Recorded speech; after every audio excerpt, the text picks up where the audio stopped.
Good morning students. आज हम करेंगे हिंदी का पाठ 2 हरियाली बचाओ।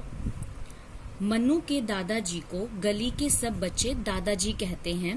वास्तव में वे सबके दादाजी हैं। हर पल चेहरे पर मुस्कुराहट और सभी के सुख दुख में सम्मिलित होता है मिलना होने वाले दादाजी जैसे सभी के परिवार में रहते हैं। बच्चे उनसे बहुत प्रसन्न रहते हैं। प्रसन्न का मतलब होता है खुश। वे बाल मनोविज्ञान को भली भांति जानते हैं। बाल मनोविज्ञान यानी कि बाल बच्चों को अच्छे से मतलब कि पहचानते हैं कि वो क्या सोचते हैं, क्या करते हैं, उन चीजों के बारे में। बालकों को प्रिय लगने वाली बातें कहना, पूछना और बताना उन्हें बाल विनोदी बना देता है। बाल विनोदी होता है जैसे कि बच्चों के साथ हंसी मजाक करने वाले इंसान को हम बोल देते हैं बाल विनोदी। वे प्रतिदिन प्रातः कंपनी बाग सैर के लिए जाते हैं। गली के कई बच्चे भी उनके साथ जाते हैं। बच्चे बाग में जाकर खेलते दौड़ते हैं। दादाजी सब पर निगाह रखते हैं। निगाह होता है नजर। सभी बच्चों के माता पिता को भरोसा है दादाजी पर, इसलिए तो बच्चों को उनके साथ जानकर वे बेफिक्र हो जाते हैं। कंपनी बाग केवल फलों का सुव्यवस्थित बाग ही नहीं, वह बड़े क्षेत्र में फैला हुआ बड़ा मैदान, फुलवारियां, पक्की सड़कों और अन्य लुभावने दृश्यों से सुसज्जित एक उपवन है। लुभावने दृश्य वो होते हैं जो मन को अच्छे लगते हैं। सुसज्जित मतलब कि सजा हुआ। उपवन होता है बगीचा। बगीचा है, देखो जैसे कि आप पिक्चर में देख सकते हैं। नगर भर के लोग बड़ी संख्या में प्रातः वहां आते हैं। प्रातः होता है सुबह सुबह, अर्ली मॉर्निंग का टाइम। और स्वास्थ्य लाभ हेतु अनेक क्रियाएं किड़ाएं करते हैं। क्रियाएं किड़ाएं होता है मतलब कि खेलते कूदते हैं या एक्सरसाइज वगैरह जो है वो करते हैं। यह दृश्य देखकर निठल्ले लोग उन्हें बोलते हैं जिनके पास कोई काम धंधा नहीं होता, जो बेकार रहते हैं, काम नहीं करते, उनको बोलते हैं। लोगों को भी वहां समय बिताना अच्छा लगता है। परंतु आज जब दादाजी अपनी बाल मंडली के साथ कंपनी बाग पहुंचे, बाल मंडली होती है जो बच्चों को इकट्ठा करके बनाई जाती है, उसको बोलते हैं बाल मंडली, तो वहां का दृश्य निराला था। नगर पालिका के कूड़ा उठाने वाले अनेक ट्रक बाग की सड़कों पर दूर तक खड़े हुए थे। उनमें सड़ी हुई गंदगी न केवल स्थान स्थान पर चिपकी हुई थी, स्थान स्थान मतलब जगह जगह पर चिपकी हुई थी, अपितु काफी मात्रा में सड़ा चिपका हुआ कूड़ा भी था। उनकी दुर्गंध होता है बदबू यानी कि स्मेल, ने वातावरण को जैसे विषैला बना दिया था, यानी कि जहरीला बना दिया था। बाग की सड़कों पर जैसे अतिक्रमण हो गया था। प्रातः दौड़ लगाने वाले लोग दुखी थे। यह अस्वस्थ वातावरण देखकर अनेक लोग जल्दी जल्दी घरों को लौट गए। दादाजी भी दुखी मन से दूसरे द्वार होता है गेट से बच्चों को भीतर ले गए और थोड़ा बहुत चक्कर कटाकर लौट आए। अगले दिन वह गए तो दृश्य और भी अलग था। कूड़ा उठाने वाले नगर पालिका के वाहन न केवल उसी प्रकार खड़े हुए थे, अपितु प्रवेश द्वार वो होता है जहां से हम एंट्री करते हैं, एंट्री गेट को बोलते हैं प्रवेश द्वार, से आगे बाग की सड़कों पर उनमें से झड़कर गिरा हुआ कूड़ा भी पड़ा हुआ था। उन्होंने देखा कि बाग के छोटे द्वार से अनेक लोग कुल्हाड़ियां लेकर बाग के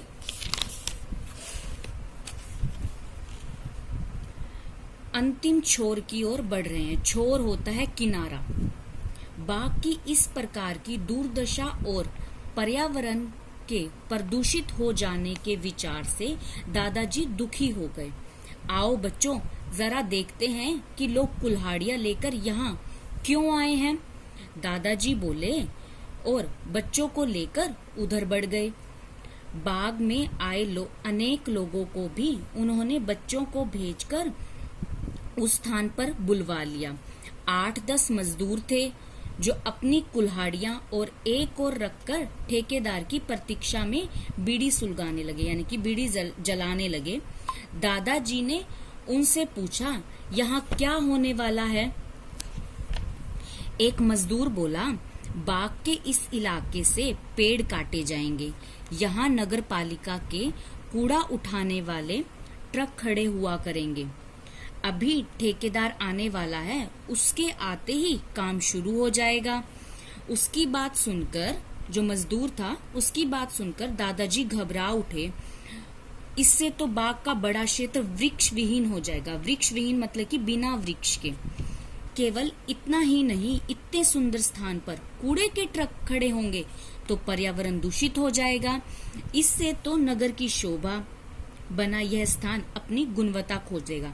क्योंकि क्या है कि वहां पर कूड़ा कचरा गिरने लग जाएगा तो हरियाली नहीं रहेगी, वातावरण दूषित हो जाएगा, तो इससे क्या हो जाएगी, वहां की गुणवत्ता खत्म हो जाएगी।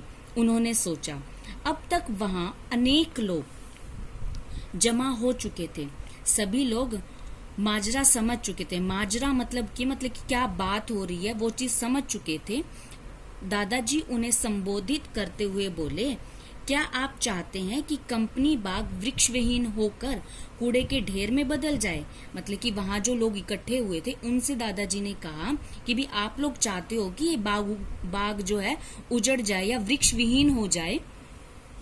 तो लोग कहते हैं, नहीं दादाजी। सब एक स्वर में बोले, एक आवाज में सब बोले, तो कुछ करो। वे बोले, दादाजी बोले, तो कुछ करो। अनेक उत्साहित लोग, उत्साहित होता है जोश से भरे हुए लोग मजदूरों की ओर बढ़े और बोले कि यहाँ एक भी पेड़ नहीं कटेगा।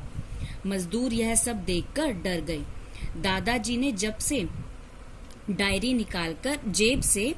डायरी निकालकर एक व्यक्ति से एक मोबाइल नंबर पर फोन करवाया।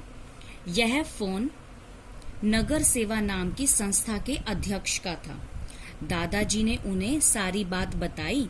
लगभग आधे घंटे के भीतर वहां नगर सेवा संस्था के सैकड़ों सदस्य आकर नगर पालिका अध्यक्ष के विरुद्ध नारेबाजी करने लगे।